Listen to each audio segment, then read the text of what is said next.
have Melanie Avalon here. She is a health influencer, a podcaster, a biohacker. If you didn't catch our live show over on BBTV, then go back, listen to the recording because there are so many gold nuggets there. And we have more for you. We're not even going to stop there. We're going to continue our conversation. So, with that, Melanie, what I want to say is number one, you're remarkable. And it's been so much fun to have this conversation with you. I am really looking forward to continuing the conversation. And I want to talk next about something that you wrote about in your book. And it's how do we incorporate things like wine or alcohol and a little bit of fun and like living, you know, I realize some people are like, oh, alcohol's so toxic, blah, blah, blah. Okay. And if I jump out of an airplane, that's high risk, but it's also really fun. So for those of us that want to live a little and we consider that part of it, how do we do that as a biohacker? How do we do that in trying to maintain our own health and wellness? Like what's a way to integrate those things that aren't going to derail our results of, being healthier? Sure. Well, first of all, I'm having so much fun with you, Mary D. So thank you. And this is a really fun topic. So it's really funny. My book is called What, When, Wine. And wine was the probably last piece of my personal dietary drinking journey where I had cleaned up my diet. I was eating all whole foods and a paleo style approach. I was doing intermittent fasting, but I was still drinking alcohol. And I thought that that was like my one vice in the diet world. And I started doing more research and my thoughts kind of evolved and changed on that. So if you look, and this is highly debated, I'm aware of that, but if you look at the collection of studies in general when it comes to alcohol and health and wellness, there's pretty much a J-shaped curve when it comes to longevity. So basically that means that the longevity seems to correlate to minimal to moderate drinking compared to complete abstinence. There seems to be a longevity benefit there. When you start drinking heavy, that's when, Of course. no, not good. Right. But the longest lived populations on the planet pretty much all drink, with the exception of Loma Linda, which is a vegan community and they don't drink. But all the other ones tend to. And there's a lot of potential benefits, especially in wine, for example. It's really high in polyphenols, which are plant compounds found in the grape, and then kind of even more intense when it comes to the wine. And those have been linked to a lot of health benefits as well. If you look at the Mind Diet, I'm actually prepping right now to interview the creators of some of the creators of the Mind Diet, which is one of the sort of official diets for Alzheimer's prevention and cognitive decline prevention. It actually includes a glass of wine every day as something you're supposed to have, rather than avoid. So, and then on the weight loss and weight gain side of things, people often think that alcohol makes you gain weight. Fun fact, alcohol itself, like the literal alcohol, doesn't become fat. Like there's not really a pathway in the body for that to happen. So it's whatever you are eating with what you're drinking that is causing the weight gain. So people will drink, lose their inhibitions, eat more. It's not the actual alcohol itself that is making you gain weight. So with all of that, yeah, go ahead. So it's the pizza at midnight that they're stacking onto their beer, wine, whatever. Exactly. And then on the flip side, interestingly, there's quite a few studies on alcohol intake, and particularly like women and wine, it actually tends to correlate to weight loss. And alcohol itself might actually have a thermogenic effect. So it might actually make you burn a little bit more calories. So yeah, the connection between weight and alcohol is really, really interesting. All of that to say, this is my major, huge caveat.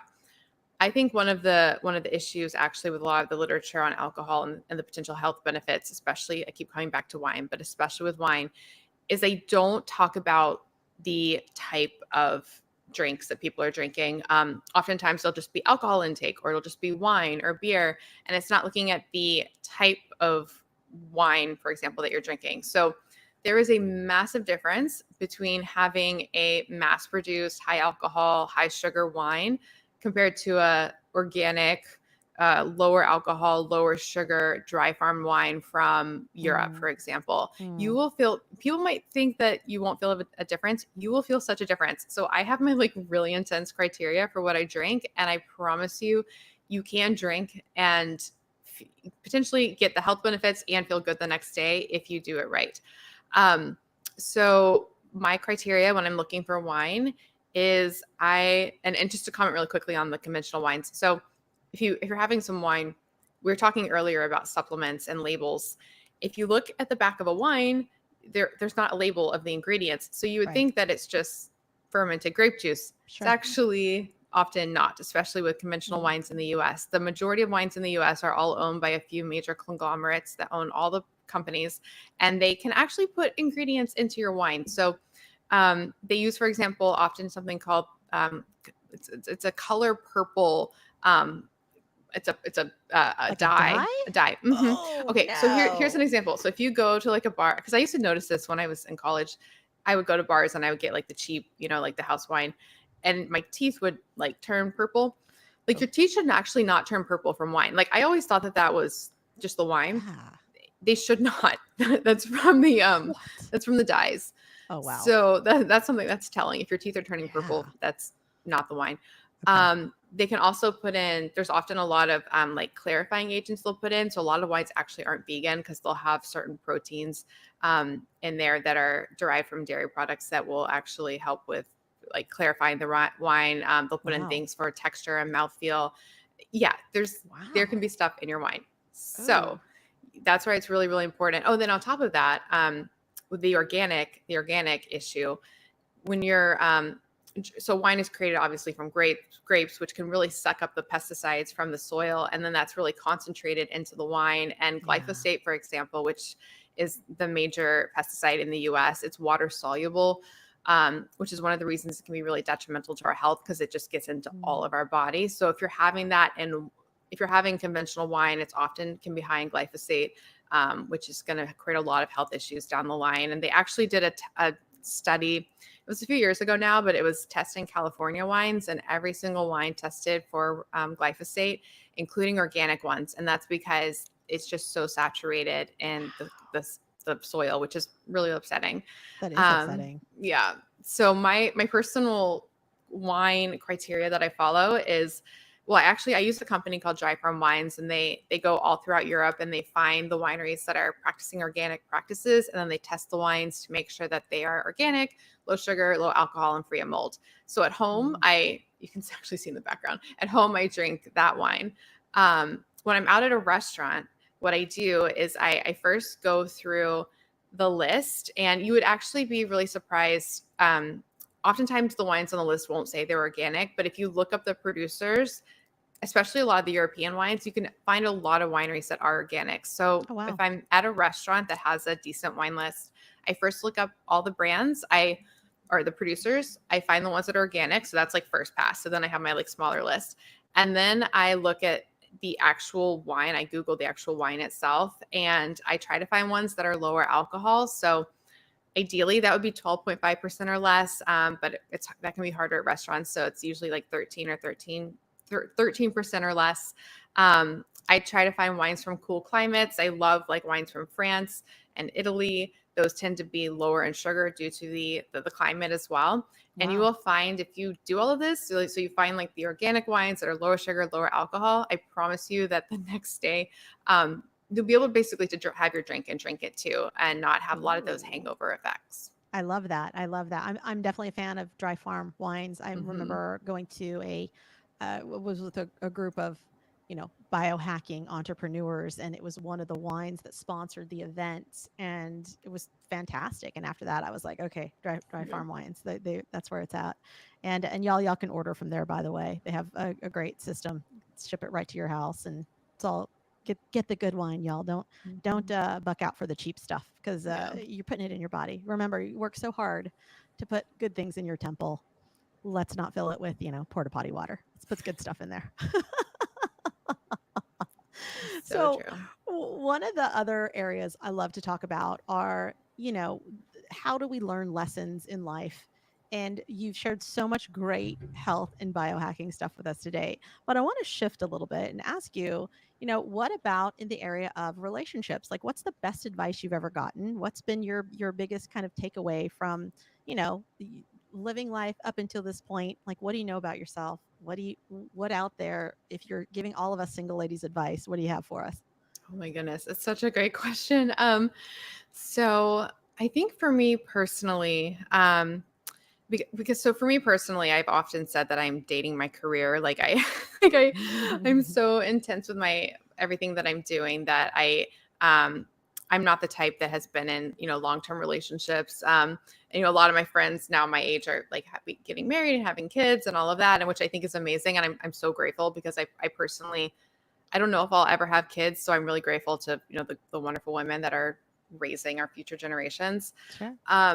I think when it comes to relationships with people, the most freeing thing for me, because I'm a control freak in my personal life and everything that I do, and understanding that you can't nor should you want to control other people. So Mm. I think just releasing and letting that go has been one of the most helpful things for me. So, um, you are your own person. Other people are their own people. You don't control them, um, nor should you want to. And I think letting that go has been so amazing. And then also the concept, and I learned this from a guest that I had on my show, which was no assumptions. And it's basically we're always trying to figure out what people are thinking and why they're doing what they're doing. And people will say things, and then we try to figure out what that means. But if you just embrace the mantra of no assumptions, like just take everything at face value for what people Yeah. tell you, and Yep. then let the rest go, um, is just absolutely amazing. Yeah. Unless you can make a court case for why you think something means something, Right. just take everything at face value. Oh, I love that. I love that. I think that speaks to just being mindful and present in the moment and what's happening. So when someone looks at you and says, "Hey, I find you attractive. I really like you," like, believe them. I know. Yeah. Don't do the mental gymnastics. Do they really like me though? Did Yeah. they Is that just what say they really that? meant? Yeah. Yeah. Exactly. Yeah, because it's all going to work itself out. Like if they don't Hmm. call back, you're going to know like, okay, that was Exactly. just a Yeah. lie, and so I'm going to believe them in this moment because it's not happening, right? Hmm. So all Yeah. the things. No, I love that. I love that. And a little bird told me that you might have some interest in creating something for us single folks. Yes. So this is baby teaser, but I am actually working right now on a dating app. It's really funny because I've been having to be on dating apps to develop this dating app for research purposes. And Yeah. it's really funny because I can't tell you how many times people are, I think they think I'm going back to no assumptions. They're like, oh, like, are you really here? Like, cause Looking for love. I say on my profile, like that I'm not here to date. I'm just here to research. And yeah, the Oh. messages that were really, really funny. Um, but yeah, so basically I think there is a need for people in the health and wellness sphere to have an app that's more appropriate for them, and especially when it comes to food choices and things like that. So Yes. teaser, it's going to involve food choices and food and diet and dating, so I'm really Yep. excited.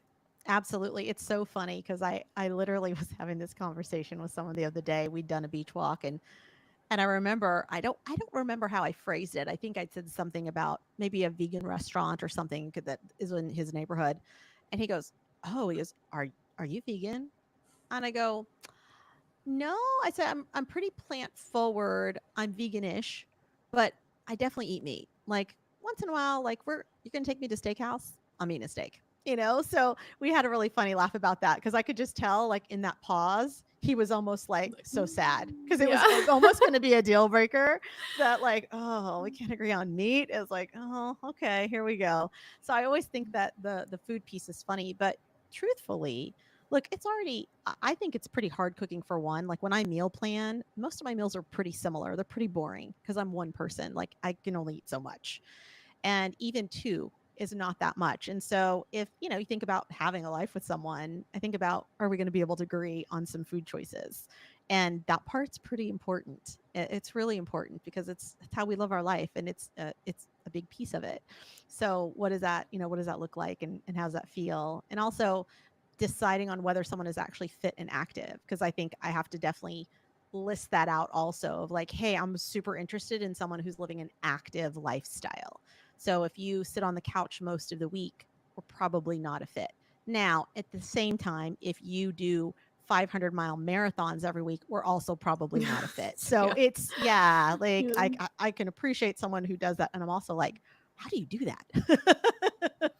It's so funny. Yeah, my sister, it's funny how people can be so different. So she went on a first date the other day with a guy, and their first date was like a morning hike at 9 a.m. I was like, I could never.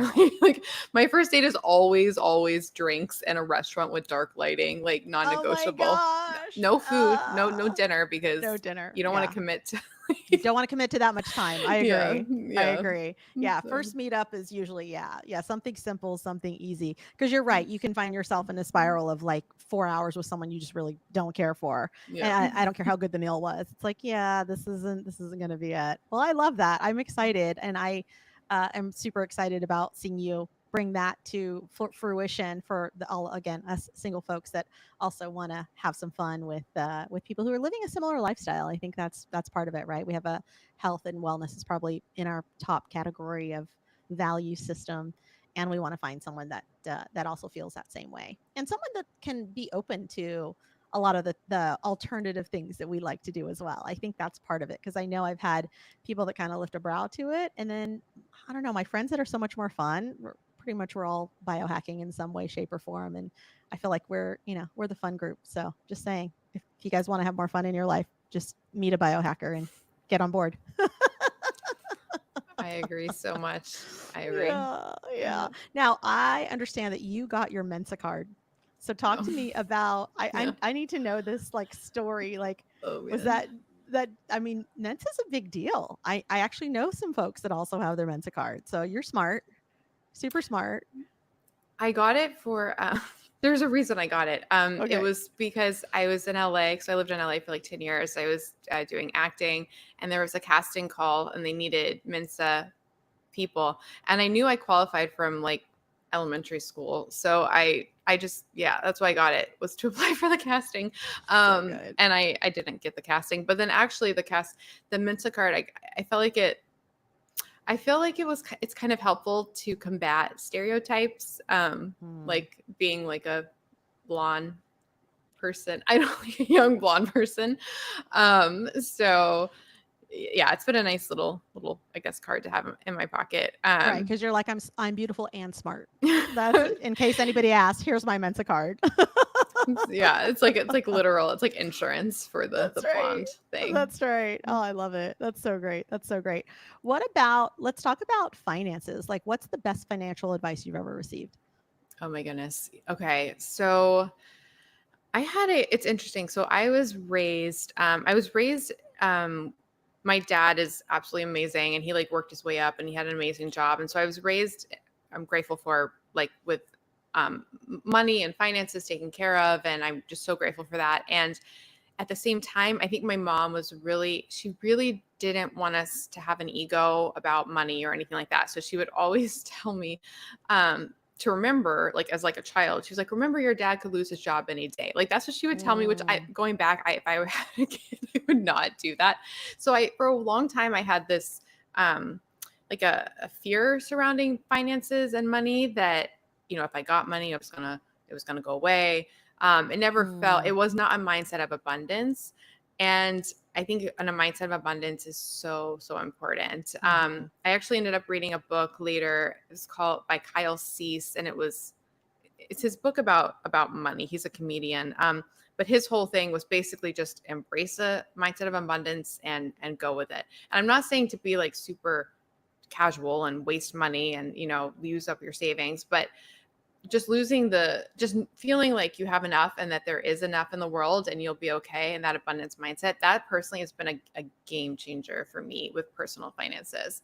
Yes and yes. Yeah. And so, yes and yes. Yeah. So everything I do right now, I also, I'm really big about obviously the future and everything like that. But I also think it's really important, the experiences you have right now, like live while you're alive type things. So with my money, I put it towards experiences, and I just want to live the most I can right now with that, and use money to further color my life, do things I want to do in the world, share with others, give back, use it as a sign of gratitude. I think that mindset has been the best for me with personal finances. Yeah, I think that's really good. It's one of the exactly what you said around having that abundance mindset is what I like to share with my clients. Because so oftentimes, I'll have an agency owner who is like, well, there's other agency owners in the room. And I'm like, these guys should be your bestest friends because there's going to probably be somewhere where you either do or don't overlap. And either way, you have wisdom to share with each other. And you can only do that confidently and easily if you feel like there's enough for everyone. The Mhm. moment you start thinking, well, there's only so much of X, that's the minute that you've just taken away the opportunity for there to be plenty of business for everyone. And that's something, y'all. There's plenty of love for everyone. I remember dating a partner who literally believed that if I loved other people, it was taking love away from him. And I was Mm. like, hey, by the way, like there's not like just this much love for me to give. Like there's an unlimited amount and I can give it to as many people around me as I can. Like a matter of fact, there's so much I want to give most of it away. I want to just really, really love on people because there's just so much. And it's such a shift. And I think if we also thought that way in most areas of our life, we'd find that we're happier, we feel more complete because we never feel like there's scarcity in anything. We always go, oh, there's an abundance of availability of good things for me in the world, and put your label on whatever you're calling good.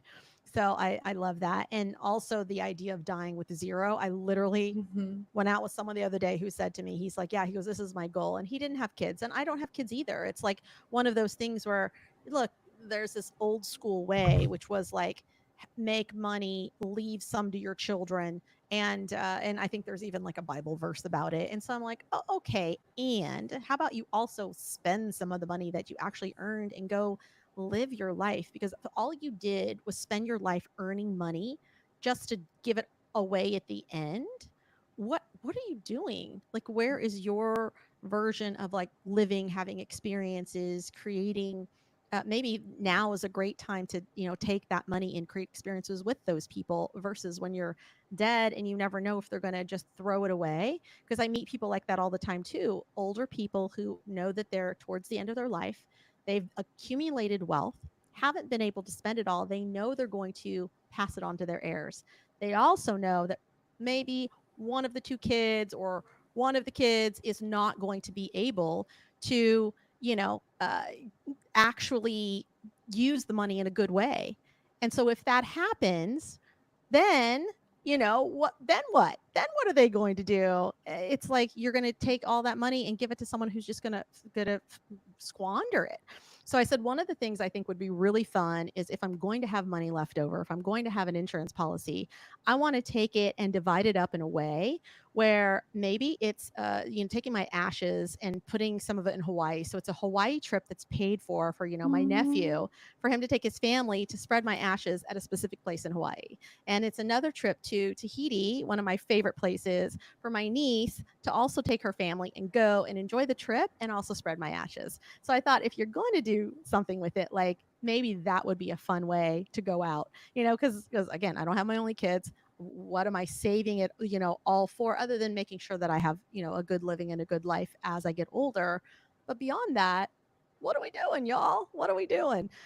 So kudos to you for also knowing that at this stage and point, you're like, hey, I'm not sure if kids is happening. For me, it was like that for the longest time. I was really sure. I really wasn't going to have kids. It was not quite in the cards. I didn't have the like urge, and my friends that wanted kids, they really wanted them. Yeah. Like they're all in, and I was like, I'm not quite feeling that way. And I think it's beautiful to honor whatever is there for us. And dating at this stage, I know for me has been interesting because I'm meeting more and more men who also did the same thing. They actually didn't have children, Mm. and that's been sort of refreshing in a way because that hasn't been my experience most of my life. Wow. I love Yeah. all this. You're like speaking my language. I was actually going to mention die with zero. So yeah, that's Yeah. exactly how I feel. So interesting. I feel like I meet all the men who have kids and are divorced. So now they've like got that out of their system. Yeah. And now they're like now they're over the kids. Yeah. Not over the kids, but they don't want more kids. So yeah, it's interesting that we have that in common though with the children. Yeah, it's out there. It happens, Mhm. and I've had people also say to me, "Oh, well, like who's going to take care of you when you're old?" And I was like, Oh, well, I'm going to take care of I me, my know. community, my people, my amazing friends. We're all going to take care of each other. And I said, there's no guarantee your kids are going to take care of you. I've seen lots of kids that are like, there's no way my parents are living with me. They've got to figure it out. Or, hey, there's lots of assisted living homes and that's where my parents can go. And I'm like, oh wow, okay, there are no guarantees around that. So I don't know that that's a valid hypothesis around what's gonna the reasoning to have children. So I'd say if you really want to go for it, please be that parent mentor and be all in. And also, if you know that it's not quite there or you're not sure, that it's okay. If it's not a hell yes, especially with kids, I'd say it's probably a no. And I think the no zone is okay. Like I love my life. I've appreciated all of it, and I don't feel like I've missed out on anything. And I will say I also have strong family values, meaning I'm close to most of my family. I've had nieces and nephews actually come live with me, so I feel like I've gotten like all the best of both worlds in so many things. And it's been great. It's been great. And I know I still have a long way to go. So I feel the exact same way. I'm loving this conversation so much no. because yeah, I often have like a guilt or something. Like I feel like there's like this idea that what you do is you should be having kids and doing all the things. And like you said, I'm really similar to you. Like I feel so fulfilled in life. I don't really ever get lonely. I love my family. So I really enjoy this path, and it's nice to meet fellow women like you. Yeah, I feel the I same. literally was listening to was it a podcast or did I read this? I don't remember. It was really recent though, and the lady, what she stated was that studies actually show that single women without children are the happiest. Oh, Yeah, I want I to read know. that study. How That's crazy. I great. know. I need to find it again because I feel like it's something I Oh man. 100% need to continue to share with the world. Yeah. And they said the problem is Blasted. we don't hear that because the Mhm. kind of social norm that's put out there is that we're supposed to get married and have kids and Mhm. populate the earth and all the good stuff. And I think that there are definitely enough people that want to do that path, but also it doesn't make anyone else who doesn't want to do it that way wrong. And I think that's the difference is it's like, oh, there can be a few different paths here and one of them may look like actually being single, not necessarily needing to be married, maybe not even cohabitating with anyone if that doesn't feel great. And also how beautiful it can be to like have joy and not feel like you're missing anything. And I think that's the most important part because I know that I've been in a relationship and felt lonely because it Hmm. wasn't like the relationship actually. I can't count on another partner or person to fill holes. If there's holes in something that I need in my joy, in my happiness, then they're probably mine to fill, right? They're mine to fill. They're mine to recognize of like, why do I feel this way, and how can I straighten this out? And I think that that's a really important piece too, because it's too easy to opt out of what we think is going to fulfill a hole when it's our own hole to fill with our own self-love, self-care, uh, honoring what we feel and what we believe. And that piece of it I think has been really vital because I'm realizing that even in my own life I'm like, what has it been like? Why am I not in general like a lonely person? Like now I've been single for a few years and I was like, I love my space and I love my peace, and like I want to be more selective about who comes into it, like what is that bringing about for me? So I don't know if you share those same feelings or not, but I know that's definitely where I sit in it. No, we're like the same person. Everything you're saying. Actually, I was doing research for the dating app, and they did a study, and the highest predictor of relationship success was how like content and happy a person was with themselves. Like it had nothing to do with the The other other person. person. And Yeah. I've noticed when I'm on dating apps, for example, because like I'm on them all the time now researching, and if people do this, I don't want to make like a mass judgment, but some of the prompts people will answer with, they'll fill it out with what they're looking for in the other person. And whenever I see that, I'm like, no, because they're like looking like they need something from another Right. person. I like the people's profiles where they say when it's about them, because that signifies to me that they're not looking to fill this need, because I don't want to fill a need for anybody. Right. just Right. I want to be additive to each other rather Yes. than a neat Yes and base yes. thing. Yeah, peanut butter is delicious by itself, but peanut butter and jelly, Yeah, ooh, even more exactly. delicious. Yeah, like how do we come together and Yeah. stay delicious?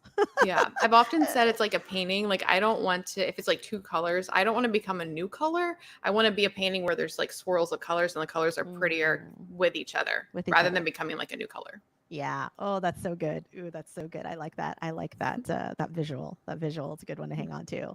Well, Melanie, thank you so much. Everyone, Melanie Avalon, again, she runs the Melanie Avalon biohacking podcast, the intermittent fasting podcast. She's got her book, What Wine When, Lose Weight and Feel Great with Paleo Style Meals, Intermittent Fasting and Wine. Come on, guys, wine.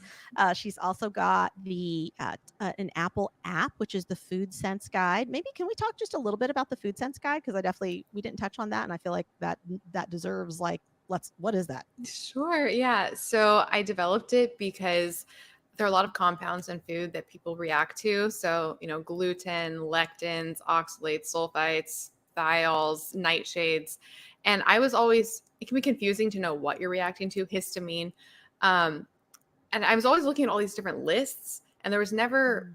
something that would show for all the foods, like all the compounds, so that I could actually maybe find themes for myself. FODMAPs is another one.